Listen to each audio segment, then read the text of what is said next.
Congress party का आपने इन चुनावों में हश्र देखा। लोगों ने, चाहे वो कश्मीर के लोग हों चाहे वो जम्मू के लोग हों, उन्होंने कांग्रेस पार्टी को कंप्लीट तौर पर नकार दिया। आज कांग्रेस पार्टी अपने आप एक टूटी हुई बिखरी हुई स्थिति में है। जो इनकम टैक्स की स्लैब थी उसको 12 लाख तक टैक्स फ्री किया गया है। ये एक बहुत बड़ी राहत है एक बहुत बड़े तबके के लिए। हम अगर आपको आंकड़ों की बात करें तो 2000 पिछले वित्तीय वर्ष में तकरीबन 6 करोड़ 70 लाख लोगों ने जो अपनी इनकम टैक्स रिटर्न थी वो 12 लाख से की भरी या उससे थोड़ी ऊपर भरी।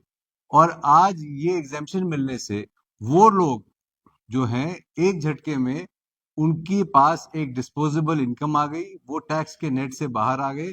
सो आज जो भी आदमी 12 लाख तक कमाई करता है उसको टैक्स नहीं देना पड़ेगा। अगर वो 12 लाख से ऊपर कुछ भी कमाई करता है तो भी उसको स्लैब्स हैं अलग अलग, जो उस स्लैब्स के हिसाब से उसको जिस भी कैटेगरी में वो आएगा वो वहां उसका टैक्स देगा। न केवल ये, उसके साथ साथ जो कृषि से जुड़े हुए हमारे भाई हैं, एक भारत कृषि प्रधान देश है, वहां पे भी जो कृषि किसान क्रेडिट कार्ड की लिमिट जो है वो 3 लाख से बढ़ा के 5 लाख की गई है। इसी तरह एक मखाना मिशन शुरू किया गया है। कुछ दालों को जो देश में जिनका उत्पादन कम होता है, जो इंपोर्ट करनी पड़ती है, उनके लिए एक स्पेशल, जैसे तूर की दाल, मसूर की दाल, उसके लिए एक स्पेशल मिशन शुरू किया गया है। उसके बाद स्कूलों में विशेष ध्यान देते हुए एक अच्छा खासा बजट की एलोकेशन की गई है। हेल्थ सेक्टर में बजट जो है उसको बढ़ाया गया है। जो डिफेंस सेक्टर है उसमें बजट जो है पिछले साल से बढ़ा के दिया गया। आंकड़े में आपके आगे रख सकता हूं, पर कुल मिला के जो हमारा मकसद है कि जहां नारी शक्ति के लिए इस बजट में जहां प्रावधान है, वहां किसान के लिए प्रावधान है, वहां एमएसएमई जो है उसके लिए, उसको अगर कोई सेल्फ एम्प्लॉयमेंट करना चाहता है उसके लिए बजट में एलोकेशन है। तो तमाम वर्ग जो है, चाहे महिलाएं हैं, चाहे बच्चे हैं, किसान हैं, नौजवान हैं, medium and small MSME industry है, और मिडिल क्लास है, उस सब के लिए जो अपने हाथ से अपने कौशल से काम करते हैं, जो कारपेंटर हैं, जो मेसन हैं, उनके लिए विश्वकर्मा योजना में पैसा बढ़ाया गया है। तो कुल मिला के एक होलिस्टिक बजट जो है सरकार ने पेश किया है, और इसी को हमारा ये दायित्व है कि हम अपने कार्यकर्ता और आम जन तक इस बजट को लेके जाएं और इसकी जो उपलब्धियां हैं वो लोगों तक लेके जाएं। देखिए, जम्मू कश्मीर के लिए जिस बजट जो पिछले वित्तीय वर्ष में बजट की आवंटन था वो लगभग सेम है, उसमें कोई ज्यादा बढ़ोतरी नहीं की गई है। पर जो आप जिस तरह से जानते हैं कि आयुष्मान की स्कीम जो है, जब पूरे देश में जो आयुष्मान की स्कीम है वो केवल बीपीएल परिवारों के लिए है। जम्मू कश्मीर केवल एक ऐसा राज्य है देश में जहां हर वर्ग के लिए कंप्लीट पॉपुलेशन इससे कवर की जाती है।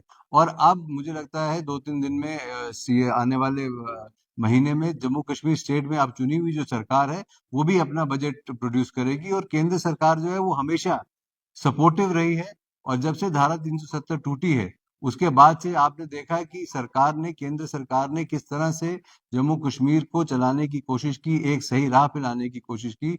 आज जब एक चुनी हुई सरकार है, वो जब अपना बजट लेके आएगी तो मुझे लगता है केंद्र सरकार कोई भी कदम पीछे नहीं उठाएगी। और जहां तक जम्मू कश्मीर की सहायता का सवाल है, तो केंद्र सरकार ने, प्रधानमंत्री जी ने हमेशा कहा है वो शाना बशाना के स्टेट की, जो राज्य की सरकार के साथ चल के जम्मू कश्मीर को एक नई ऊंचाई पे ले जाने के लिए वो तत्पर है। कांग्रेस पार्टी का आपने इन चुनावों में हश्र देखा। लोगों ने, चाहे वो कश्मीर के लोग हों चाहे वो जम्मू के लोग हों, उन्होंने कांग्रेस पार्टी को कंप्लीट तौर पर नकार दिया। आज कांग्रेस पार्टी अपने आप एक टूटी हुई बिखरी हुई स्थिति में है, और वो एक ही सवाल बार बार, जिसके लिए हमारे प्रधानमंत्री जी ने, floor of the house, home minister ने पार्लियामेंट के अंदर अश्योर किया कि जम्मू कश्मीर को स्टेटहुड रिस्टोर किया जाएगा। और उपयुक्त समय की जहां तक बात है, यहाँ पे बहुत सारे चैलेंजेस हैं। अभी आपने 3 दिन पहले भी देखा कि सीज फायर वॉल्यूशन हुई पाकिस्तान के द्वारा। फिर हमारे 2 फौजी जो हैं वो माइंस जो बिछाई हुई थी दुश्मन ने उस पे कदम रखने से उनकी शहादत हुई। नौजवान थे, 2 महीने में उनकी शादी होने वाली थी। नौजवान, खून बह रहा है, यहाँ पाकिस्तान की तरफ से सीज फायर वॉल्यूशन हो रही है, और एक अलग रास्ते पे एक जो मानसिकता थी, जो टेरर इकोसिस्टम को तोड़ने की कोशिश 370 हटने के बाद से ये सरकार कर रही है, और बहुत ज्यादा कामयाबी भी मिली है। जिस तरह से आप कश्मीर में हालात में आज बदलाव देख रहे हैं, तो मुझे लगता है कि केंद्र सरकार जिनके पास सिक्योरिटी की जिम्मेवारी है, वो अनुकूल समय वो तय करेगी। उसमें खाली प्रधानमंत्री जी नहीं, बल्कि यूनिफाइड कमांड है, आर्मी है, लोकल पुलिस है, उनकी इनपुट लेके जब अनुकूल समय मुझे लगता होगा, और जब प्रधानमंत्री किसी बात का वादा करते हैं तो वो उस पे सही उतरते हैं। उन्होंने 370 हटाने का वादा इस देश के साथ किया था, वो हटा के दिखाया। जब पाकिस्तान में बालाकोट एयर स्ट्राइक्स की गई तो की गई। ये वो प्रधानमंत्री नहीं है जो कहते कुछ है और करते कुछ है, पर अगर उन्होंने कहा है, मुझे लगता है ये केंद्र सरकार की सूझबूझ पे छोड़ देना चाहिए, और कांग्रेस पार्टी को अपना घर सही करने की कोशिश करनी चाहिए, ताकि लोग उनकी बात सुने और वो एक मजबूत ऑपोजिशन बन के यहाँ खड़े हो।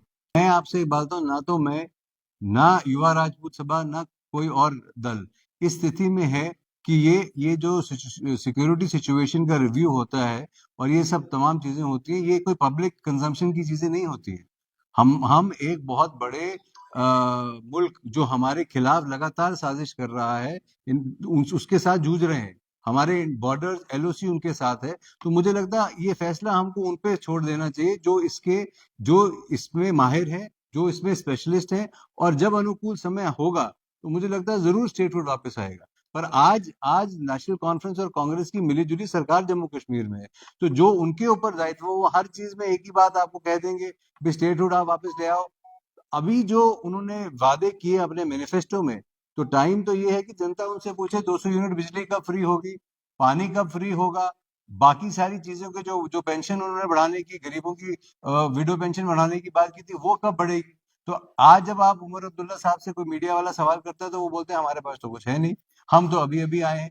अब कब तक आप केंद्र को की बैसाखियों पे अपनी सरकार चलाने की कोशिश करोगे? आप चुने हुए मुख्यमंत्री हैं, आप चुनी हुई सरकार का हिस्सा हैं, कांग्रेस के साथ कोalition में आपने सरकार बनाई है, तो आप लोगों को डिलीवर करके दीजिए।